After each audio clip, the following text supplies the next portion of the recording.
Yellow. Welcome to A Moment with Abby. Ding. It's TV Tuesday, and I am scraping the bottom of the TV/entertainment on any device barrel. The very bottom of it, pretty much almost scraping so far down and making holes into the ground at the bottom of that barrel, and maybe even digging my way through the dirt. That's how far down I am scraping. I am watching shows on my Sky TV app. Holler at me if you want to be a sponsor, Sky. I'm watching shows so obscure on my app that they are dedicated to the reality of farmers markets in the UK. Yes, ladies and gentlemen, it's pretty much I'm watching people go from their farm or their orchard or whatever to the farmers market and see how they're doing throughout their day. Are they selling the goods? And I'm learning how beekeepers, that's what they are, right? Okay. Beekeepers not only deal with honeycomb, their bees, they also use and this might sound silly, I didn't even think about this, I guess. They also use the beeswax to make candles, different types of salves, and trying to get by making some money. And if they sell a lot, then they get to, live for the next week. It's very humbling, and actually it's really entertaining. So it's not really, maybe even if I weren't in a pandemic, scraping the bottom of the barrel into the ground, I would probably still watch it, because I do watch a lot of like Yorkshire Vet and Yorkshire Hills stuff, and pretty much put Yorkshire in it, front of it, behind it, whatever. I'm going to watch it. And I can't remember the name. I didn't look it up. I forgot. But it's Farmers Market Reality TV. And it is lovely and heartwarming. And I highly recommend it if you're able to figure out BBC, BBC Two, BBC One, whatever it is that it's on. It's enjoyable. It's a good old time. Now, I've been watching many different streaming devices and apps, and I'm watching TV. And let me tell you, I'm not like super dedicated to watching. It just kind of plays in the background, or if it's really good, I'll actually, sit down and listen to it, or, however it is, it gets ingested somehow. It doesn't mean I'm like super into it, but there have been, I guess, 2 shows that I've been invested in. One of them made me very angry, and the other, it's a mini series based out of Australia. So I had a beginning and I had an end. I don't have to worry about, waiting for the next season to come out, and if it'll even come out in the UK or in America, wherever I'm at. It's done, and it's wonderful. That show is called The Slap. It originated in Australia, and it is based on, and let me look for the author's name, because I keep trying to pronounce his name. It is based off of the Australian Greek writer. I gotta say this right, because you're gonna be like, what are you saying? Who is that? Christos Tsiolkas. And you're gonna be like, that's easy to say. No, because there's a TSI in the beginning of that. But that's a ch. That's a ch sound, apparently, in Greek. So I did not want to mess that up. So Christos Tsiolkas wrote a book in 2008, and it's called The Slap as well. And it's about this family and their friends that get together for a birthday, a 40th birthday. And there is what I'm going to say a catastrophic moment within this party that changes pretty much everybody that's there. Now, it's called The Slap because, someone gets slapped. The show begins with this man. His name is Hector. He's about to turn 40. And everyone is coming to his house to celebrate his 40th birthday. His wife, Aisha, she invites everybody over. Hector is Greek, and his parents they're from Greece. And he has his cousin with him as well. And his cousin is Harry. And he's married to, I cannot remember the woman's name, but he's married to a woman. And then at this, everyone shows up at the party with their kids and they're there to celebrate. And let me tell you, you don't really like Hector in the beginning. You can tell he's going through a midlife crisis. He's just diving into the deep end. And you could tell he's either going to find a girlfriend who's super young, or he's going to buy a super expensive car. The one or the two. He's one of those guys. You get a glimpse of how the families interact with each other. So you have Hector and his family, and he has a son and a daughter, and his wife, and then you have his cousin Harry, who's married to a woman and has, I guess he's like a teenage son, maybe a preteen. He has a son. And then they invited their friend over, Anouk, who's super cool. I will tell you who plays Anouk. She comes to the party. And then another family friend comes over. And I'm gonna be biased. I don't like them. Don't like them at all. You have Gary and Rosie.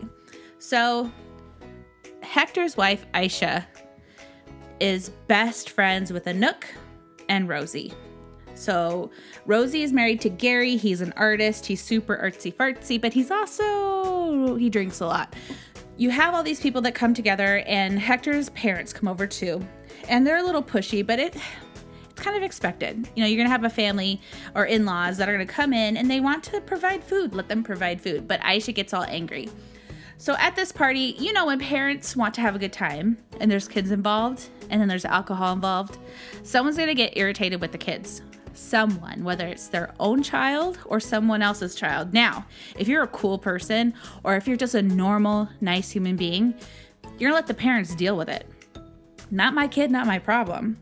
Now, Rosie's son, I cannot with him. His name is Hugo. Yes. For anybody's name Hugo, I'm sorry. It's annoying. This kid is annoying and makes the name annoying. Hugo is an only child. He's about 5 years old. And I am not going to make any claims to this being weird or anything. He's still breastfeeding. Now, expressing himself very well. He has all his teeth and he really knows how to stand up for himself in the most annoying way. But he's still breastfeeding. So the mom really caters to him. It's her only child. Rosie, she's a helicopter mom, kind of, always around him. And Hugo is a terror. He doesn't have boundaries. The parents don't give him boundaries because Rosie's a little, new agey. Her husband's an artist. They write on the walls in their house. And like I said, nothing's wrong with that. It's just I'm trying to paint a picture of who these people are. And they're a little eccentric and they're very hands-off in a way that their son has become destructive. Then when Hugo gets called out by the other kids because the other kids start to get annoyed with him because he starts throwing tantrums.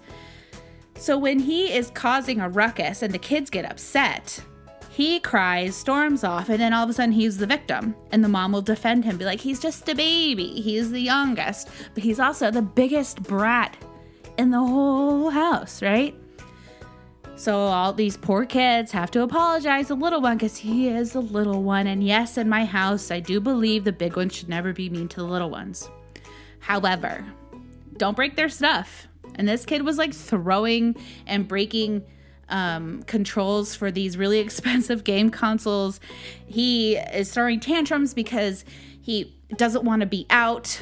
And at one point, the big slap comes because he is, I guess they're playing cricket. I don't know. He's playing cricket with the other kids and he gets out. He gets super pissed off, starts swinging the bat, swinging it and going crazy. He's really upset. He's almost hitting all the kids with the bat. And a parent walks up to him and slaps him. Well, it's not Rosie and it's not her husband, Gary. It is Hector's cousin, Harry. Harry hits the 5-year-old. Now, the whole house goes into chaos. everyone is responding. Rosie has a friggin' meltdown, which I would too. I'm not saying that it's not out of character. She has a friggin' meltdown. Then it gets out of hand to the point where you're just break up the party already. Have everyone go home. Everyone goes home, and the episode pretty much ends with, I'm trying to remember. It's been a while. I think I watched this in either November or December. It ends where you're kind of like, what the heck just happened, and how are they going to get through this? Then, brilliantly, the next episode comes from the view of Anouk. Now, this is, I believe, an 8-episode miniseries, and each episode is a different character, and it's from their point of view. So your first episode is from Hector's point of view. It's his birthday party. The incident happens at his party, and it's his perspective of what happened at that event. Well, he's not making the best choices, so you're not getting the full story. The point of the show, and I'm guessing this is what the novel also reveals to the reader, that even if everybody's at the same party, everybody's going to have a different point of view. And also, everyone's point of view is also clouded by their relationship of the person or the people involved. Rosie is okay, I don't like her, but I understand why she's angry. Of course, I would be livid. I would want the fingers cut off of the person who slapped my child. However, and yes, I'm going to say this, I am also very aware of my children and how they act. So if my kids are acting crazy town, I'm going to take care of business, because that's maybe because I have more than one child and I stopped breastfeeding pretty early in their life, each and every one of them. But I think with Rosie, she has made her son a victim his whole life. So he's just going to continue on. He's going to keep on trucking. Second episode is Anouk. Anouk, like I said, is Hector's wife, Aisha's friend. And she does not want anything to do with it. She's like, you know what? Yes, I was there, but I wasn't really paying attention. Yeah, that sucked. But, just keep me out of it. And then you see that Rosie doesn't appreciate it. Aisha's caught in the middle. Hector, he's kind of in the doghouse because, like I said, he was making some poor decisions, and Anouk saw it, and she's not having it. So with Anouk's episode, we have time to take in the emotion of the first crazy episode and kind of see it from somebody's point of view that doesn't really have like a vested interest in everything that had happened. Maybe she kind of represents the viewer, but also we get an idea that, not everything is as it seems. And the next episode, I believe the third episode, is through Harry's eyes. And you see that Harry needs anger management. He has these daydreams of him going off on people. He's basically the guy, and I'm not sure if this is, let's think of it this way. He's the guy that's probably doing sorry to my grandma and my mom, and doing lines of coke in the bathroom and going on benders, and he has veins popping out, and he's like, I'm the biggest man in the house. He's kind of like that guy, but in the business world, he's very wealthy. He has a beautiful blonde, gorgeous wife, and I'm not going to tell you more. I want you guys to see this show. Now, they do have an American version. I have not seen it, but I have read reviews. And let me tell you, I'm a little irritated because Rosie, the annoying one, is played by the same actress in both countries. No one else could play Rosie like Rosie can, like the Australian Rosie plays the, no one else could do it. Honestly, it's probably brilliant casting. I don't know about the other actors so much. I know that they've all been changed up. But I love Anouk in the UK version. She is Let me look this up real quick. She is Essie Davis from the cult classic, The Babadook. It is many years ago, around 2014 or so. She was in a movie called The Babadook. That is kind of a hilarious, not unintentionally hilarious horror movie. It's this character that's the bad guy, but he's like funky looking. So she's in that, but I know her from Miss Fisher. She is a detective in the 1920s, 1930s in Australia. And she's freaking fabulous. She's traveled the world and she is investigating murders and thefts. And I love her. She is one of my favorite actresses out of Australia. So she's in the original through Australia, and I love her. She's cooler than cool, and she just plays Anouk so well. So I highly recommend you try to find the Australian version. It was, I believe, released in 2011. And I think I would not go towards the American version so much because after reading some reviews, they said that the American version they really just focus on the actual slap. Well, yes, that's why we call it the slap, but it's about the relationships between all the adults and between the adults and their children, and how everybody has different perspectives. And I really enjoyed the Australian version. I don't think I'm I'm never gonna watch the American one.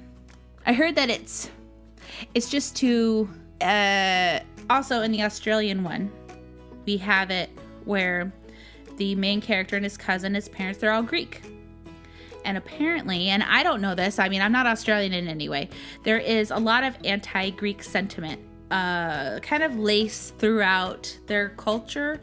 I don't know, I've never been there, but this is from the mind of the author. And there's also a lot of racial undertones that the American TV show does not really delve into, which they could have. Apparently, the American show takes place in Brooklyn, so you could have some really good insight on there is racial tension, so what were they afraid of? So they just focus on the slap.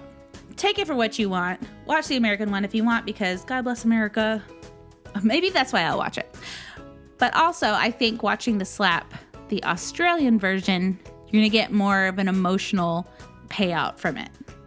And you're really gonna hate Rosie and Hugo. You're gonna be like, you know what? I would have slapped you too, Hugo. You're annoying. All right, let's move to the next one. So the other TV show I was watching that made me very angry, very, very angry, was called The Family. And it is an American TV show. I don't remember, I was watching it on Sky TV. Again, sponsor me, or, whatever. And they released this show instead of all at once like they normally do. They released it one episode at a time. So I was waiting literally every Sunday, and I'd watch it on Monday. Every Sunday I'd wait for it to record, and I'd be very excited to watch it because I had a vested interest. At first I was bored, and it was just kind of like a filler that when I was washing dishes, it was on. But then I started getting invested where I was at the point like, okay, let's get on with it already. Just let me know what's happening. And it's about this American family where the mother is running for governor. No, she's not running for. She was running for some political office, and her youngest son, gets abducted. He vanishes. He's gone. And he's gone for a few years. And then all of a sudden, he shows up. And she just so happens to be running for governor. Well, you deal with the whole family and how they all dealt with his his disappearance, by basically burying your child when you don't have a body. And that's traumatic for everybody. And then you see how the family deals with when the kid comes back. And then you're like, but is it him? But then you're like, yeah, it's him. And then you're like, but is it him? So it's a roller coaster, and I was watching this show, and I don't remember how many episodes it was, but I was pissed at the end because this show was not even new in America. It's new in the UK, and they treated it like we were going to be getting a second season, but guess what? It doesn't. There is one season, and it leaves you on a friggin' cliffhanger, and it was canceled. So I don't even know. So I had to go to my Google, and I had to Google what the hell happened to the family. What's happening? Like, when's the next season coming out? And then it said no season. And I said, what the hell?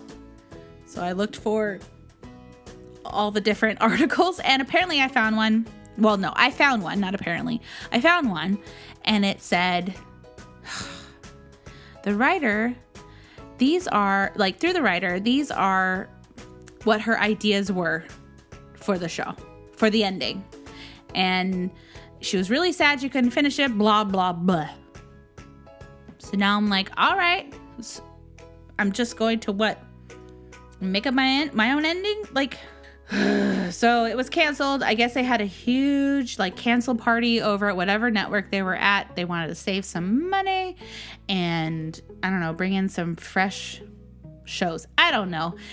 But they're going to keep on long. You know what? I'm not even getting into it. There's so many shows that I'm like, why are you still on? But they have a huge fan base. Not even going to go there. Not going to go there. So don't look up The Family unless you want to be disappointed. Or watch it and be disappointed. I think we're all at that point in our lockdownness, in our pandemic life, that we got some time to kill. So if you're doing your cross stitch or your needle point or what crocheting, any of it, dishes, be disappointed with The Family, the US version. Now, I woke up to a message from my friend Janae. We love those TV shows about cults. And she says, hey, you need to watch The Vanished on Netflix. And I was like, sweet, I got this. I'm going to watch it. You tell me to watch something, I'm going to do it. So I watched The Vanished on the, I'm going to say it's on all of them maybe. I'm not sure, but it's on the UK Netflix. It was released in 2020. You have good old Anne Heche and Thomas Jane. I don't remember where I saw Thomas Jane from. Sorry, I'm looking at his picture online. Thomas Jane, you would know him from, and he's very familiar. The Thin Red Line, Boogie Nights, Deep Blue Sea. There's some other ones I've seen him in.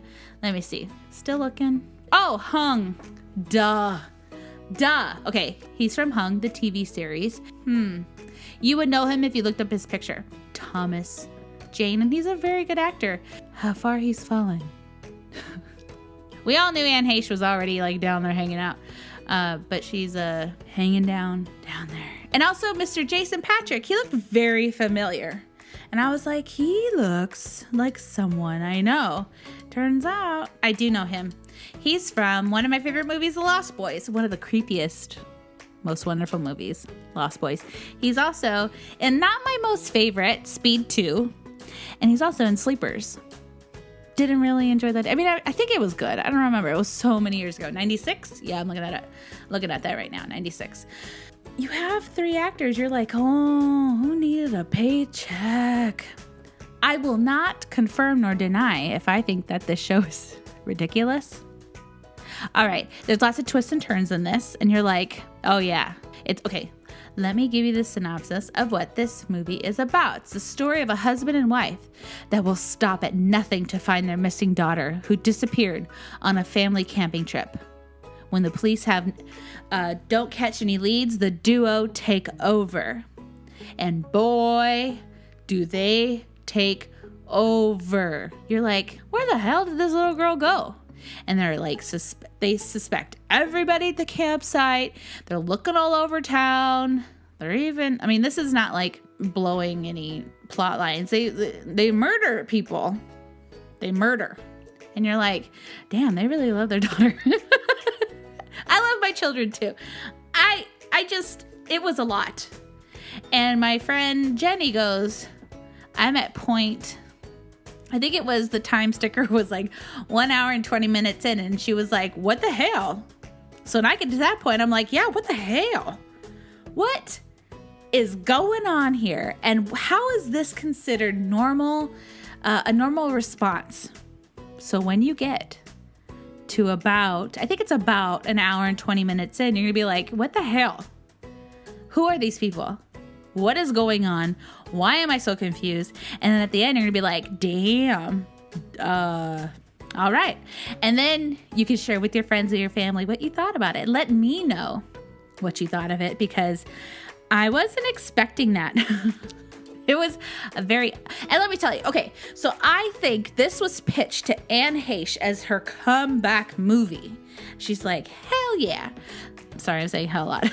She's like, I see Oscar in my future, because no one would think this ever, ever, ever. Well, I'm sure Mr. Thomas Jane thought the same thing. And Jason Patric was like, yes, yes, yes. Give me them Netflix dollars. I am in. I'm signing a contract. And maybe they were promised a lot, because I don't know if Netflix is going to call them again. Oh, Anne Heche. Oh, if you have an hour and I think it's a 40-something minute movie, watch The Vanished. What are you going to lose at this point of TV Tuesdays? I'm going to provide you with the good, the bad, and the ugly and be like, what are you going to lose? Almost 2 hours of your life? I'm indoors for almost a year. I have nothing left to lose. You know, I have everything to gain. All right, guys. Whew. TV Tuesday. We got a good one that was turned kind of bad in America. Then you have the American show that I was so excited about over here and then just let down. And then we have The Vanished on Netflix. It's just going to be a joy and a treat for everybody. Let me know what you've watched. Let me know if there's anything that I'm missing. I'm going to get into Acorn TV. We will see how that goes. And I'm broadening my horizon. Still listening to podcasts, still listening to Dateline, and just filling my day with noise. That's my life. So, for today's good of the day, let's discuss February. Yes, it'll be, by the time I post this, February 3rd. But are you doing any monthly program? As in, are you doing a challenge this month? Are you doing so there's a lot of monthly, Bible verse lessons that you could do that are geared specifically towards February, the 28 days in February. So I've started one of them and I'm already a day behind. I know. I have to be intentional. But are you doing any challenges? There are a few workout challenges out there. I believe there's some sit-up challenges because, there are only 28 days. It's better than the 31 days. And let me see, 2021, there is no leap year, thank goodness. So we have 28 days. So let's get back to the good of the day. Good of the day. Get yourself into a challenge. What do we have to lose, people? Nothing. We need to improve our life. We need to improve our environment. And we do that by actually doing something and starting and finishing. That's it. A little side note. This month, I'm going to make this about me. This month, my oldest baby, she turns 18. I'm going to have an adult. What the hell? I don't even know. What do we do? Do I send her off to buy my cigarettes now? What do you do with an 18-year-old? In the UK, like, hey, go buy me my ciders? You tell me, what do I do with an adult when I don't even know how to adult well? All right, guys, thank you so much for listening. Tell me what you're watching. Share with the world and myself what you are entertaining yourself with. And I'm recording on a brand new device. My parents so lovingly bought me a new iMac, and I'm using a new system to record. We will see how this turns out. Thank you for being so patient and wonderful and understanding. And I will talk to you later. Bye. Bye. Bye.